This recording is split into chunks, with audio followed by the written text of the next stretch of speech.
These are my most used perfumes in December, and December was quite eventful, of course. I have my birthday in December, so I had my birthday scent, and I had my Christmas scent, and I had my New Year's Eve's scent as well. So let's start with my birthday perfume, which was Angelique Noir by Guerlain. This is from the premium line, and this is such a masterpiece. I love so many of this line. They mastered vanillas, and their vanillas are so premium, so luxe, so beautiful. This, of course, is a perfume that is about the Angelica, but this is also about pear. So it's a pear and Angelica scent with a very beautiful, creamy, quite loud vanilla, and then there's also some very creamy, elegant, fresh jasmine in there.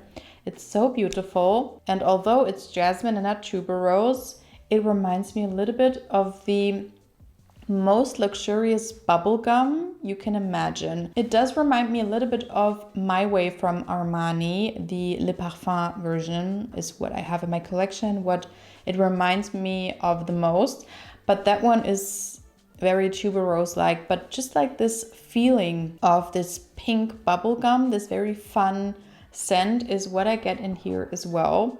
And depending on the person, I get it more. I have a friend who wears it as well, and every time I smell it on her, it smells like a very fun, beautiful, elegant bubblegum. I don't know how to describe it, but it's just a very fun and very complex scent that looks absolutely beautiful, has a very beautiful performance as well, and I love it. And it's very special to me, and my husband gifted me this one, so I tend to only wear it for special occasions like that. Let's continue with a special occasion, Christmas. So I decided on Tobacco Vanille by Tom Ford.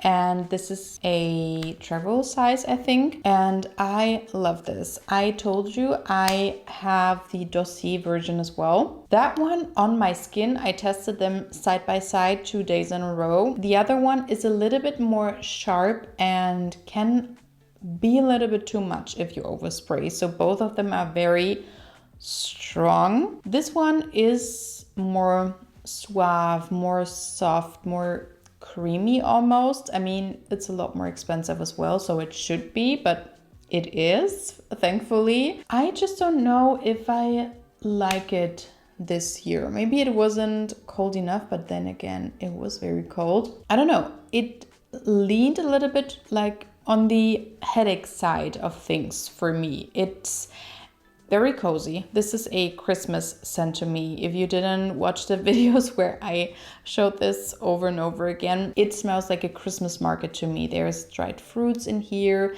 There's some booziness in here, some spices. It's very creamy and sweet, like a fruit punch on a Christmas market with a lot of spices in there. This is what it smells like. And it smells very strong, as I said. And then for New Year's, I chose something very special, which is Ishq by Anfas. And this is quite a new addition to my collection. This is a tester bottle, which is why I don't have a cap. I have to get one. But this is such a beautiful, fruity fall and winter perfume. It sits in between Burberry Her Elixir and Baccarat Rouge from MFK, because it has the Baccarat Rouge saffron, which is very floral and elegant, and it also has the amber, but then it has the strawberry, a very prominent strawberry note in there, which makes it so much more fun and interesting. And it's a very airy and light scent, but with a very good performance. So to me, it's a perfume I gravitate to a lot, and I thought for New Year's Eve, this is perfect. Let's continue with, oh my God, I cannot even hold all of them, but I wore all of these perfumes from the Zara Vanilla collection. So let me start off with, I don't even know what I had on my tray, but this is Supreme Vanilla. it's gone. It's empty. There's only like a few drops in there and I cannot get them out. So this is why I got a new one. And you can see almost half of the new one is gone as well. So this is my sign to get the 100 milliliter bottle of this, which is still a very surreal thing in my head because you may know that at first it smelled very difficult to my nose. Anyway, then I got Vanilla Vibration, the last one that I did not have from the Vanilla collection. And I think it is my least favorite one. I know a lot of you told me that you love it and that it is your favorite. And I think it smells very niche, but I just don't reach for perfumes like that. Oh my God. It makes me sneeze. Oh, wow. So this is quite spicy, if you couldn't tell. You can get the vanilla. It's a vanilla base, but then you get a lot of spices. It reminds me of Santal 33. When I just sprayed it, I smelled a pickle note, which I did not get before. So, wow, very Santal 33 like. But then it also reminds me of Tuesday from Zara as well, which was launched 2023 and also discontinued in the same year, but this one is a lot more strong. So it's a very strong cardamom, sandalwood, spicy vanilla, which is just a DNA I don't reach for a lot these days. For bedtime, I wore Hypnotic Vanilla a lot and I like this one. It is very similar to Hypnotic Poison by Dior.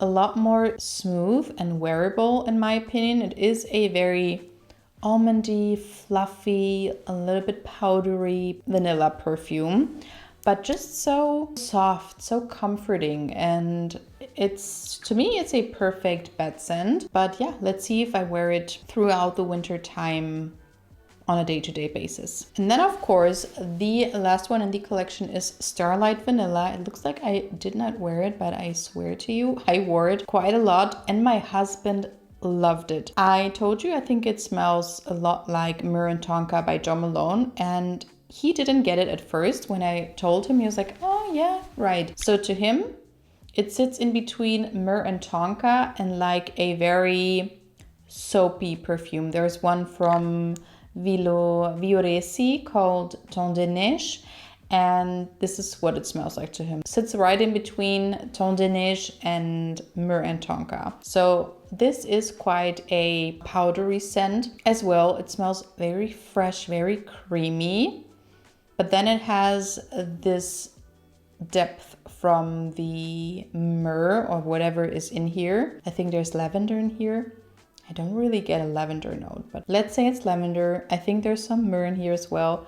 And also some creamy vanilla, tonka, something like that. And also has something a little almondy, if you will. I like it a lot. Then I have my most worn perfume in December, other than Supreme Vanilla, of course, which is Changing Constance by Penhaligon. I'm so happy about it because it was in my cupboards for so long. I did not wear it because I didn't like it on my skin. And now, oh my God, I think it's gonna be my scent of the day. It's so beautiful. So this is a caramel scent, but not your average juvenile, very strong headache-inducing caramel scent. It's so creamy and smoothly blended. There is some tobacco in here, some vanilla, but you also have quite a lot of spices. There's some pepper, there's some cardamom. It's so beautiful. A lot of people say it smells like Minuit et Demi from Fragrance du Bois. I have not tested that one, but this one is beautiful. It's so smooth, it's so refined, it's so subdued, it's never too much.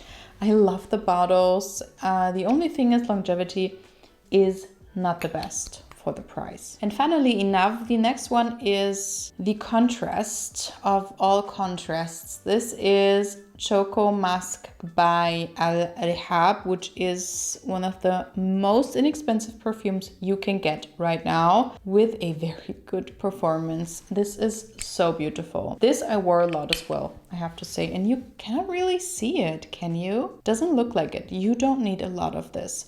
This makes me sneeze. Just like Vanilla 28 by Guerlain, they have something in common as well to me. So this is of course a chocolate and musk scent, but it also has something like vanilla-y and also something quite spicy, like something peppery in there or something. And it's so interesting. It's so cozy. A lot of people, I think, say it smells like chocolate puff cereal. I get that. It's quite powdery, also sweet, also it has something creamy in there. It's definitely chocolatey and musky, but the perfect musk, not the very old smelling musk that's very dusty and musty. And then there is also some quite light vanilla in there. It's so beautiful. The only thing is the packaging is horrible, but other than that, it's beautiful. And the last perfume I wore quite a lot since I got it is Smoky Tonka by 4711. This is from the Aqua Colonia line, specifically the Collection Absolue. And yeah, I wore it quite a lot. It is a very Christmassy, fruity, boozy scent, reminding me of the Christmas markets, of like a boozy drink. And I just love this DNA, and this one specifically is made very elegant and it's very easy to wear. It's very unisex. I know men who wear it, I know women who wear it. It's just a perfect Christmas scent. I don't think anyone would dislike it. And I also love the matte black packaging they chose. I forgot to show you those two. I wanted to tell you about the perfumes I wore on 2 back-to-back events that were very large and grand, and I had to wear something special, but I also did not want to bring so many perfumes. So I decided on 2 samples of perfumes I don't have full bottles of, which is quite risky. The first one I wore on a more casual fashion event was Blanche Bete by Liquide Imaginaires, and I think both of the perfumes I'm going to show you now are quite love or hate. This one did not garner any compliments, but also no one said anything negative about it. This is a very milky, creamy perfume that is very floral. Imagine, I think this is a tuberose and or jasmine perfume, but a very white floral heavy perfume. But then you mix in a lot of sugar, a lot of sweetness, a lot of milk, and this is what you get. Almost like there's like lavender lattes, right? It's not lavender, it's like a tuberose latte is what this smells like to me. I like it. It's intriguing. It's so interesting. But at the same time, I'm not too sure about it, which is why I don't have a full bottle of it, but I just felt like it fit the occasions so perfectly. So this is why I wore it, and I enjoyed wearing it this evening. And then for the even bigger event, I wore a beast of a fragrance, and this is Guidance by Amouage. And I told you about this in a video, and I told you that I was very unsure of this perfume, and this perfume this evening got me some comments, let's say, some negative ones, some positive ones. So it was either, oh my god, what is it? Or, oh my god, what is it that you're wearing? It's very funny to me. This one is a very complex perfume. I think it is a masterpiece. It's just very complex because it is fruity. There's a pear note, which I love pears and pear notes in perfumery. So it's a pear perfume, but then it's also very deep. And I think there's some hazelnut in here. So you have hazelnut, you have pear, then you have some very resinous, notes, some creamy sweetness in there. It's everything and nothing. It's extremely complex and it's so strong. One spray is enough, and you can see I emptied out the whole sample. So I sprayed a lot because there were so many people smelling great and smelling very strongly. So I wanted to stand out, and I did. So these were my most worn perfumes in December. Oh my God, the year's over. Thank you so much for supporting my channel. It's been such a fun ride with you, and I'm so thankful for all of your comments, your likes. Means the world to me, and I hope to see you next year. Bye.